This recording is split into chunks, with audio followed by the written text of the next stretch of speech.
Légendelle vous présente La Reine des Neiges. Épisode 5. La transformation de Kay. Le lendemain, ils se mirent à regarder de nouveau dans le livre d'images. Kay n'y vit que d'affreux magots, des êtres ridicules et mal bâtis, des monstres grotesques. Quand la grand-mère racontait de nouveau des histoires, il venait tout gâter avec un mais. Ou bien, il se plaçait derrière la bonne vieille, mettait ses lunettes et faisait des grimaces. Il ne craignit pas de contrefaire la grand-mère, d'imiter son parler et de faire rire tout le monde aux dépens de l'aïeul vénérable. Ce goût de singer les personnes qu'il voyait, de reproduire comiquement leur ridicule, s'était tout à coup développé en lui. On riait beaucoup à le voir. On disait « Ce petit garçon est malin, il a de l'esprit ».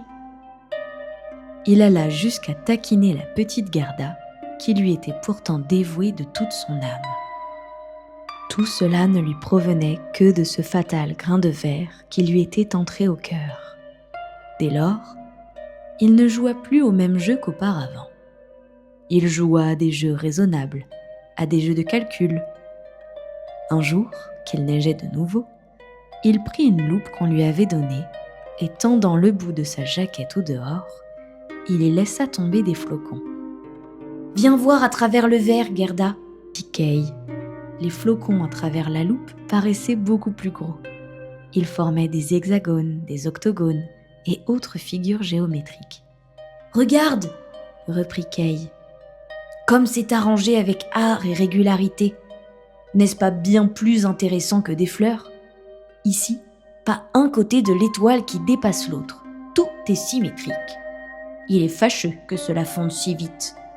S'il en était autrement, il n'y aurait rien de plus beau qu'un flocon de neige. » Le lendemain, il vint avec ses gants de fourrure et son traîneau sur le dos.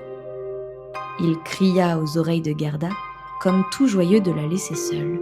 « On m'a permis d'aller jouer sur la grande place avec les autres garçons. » Aussitôt dit, il disparut.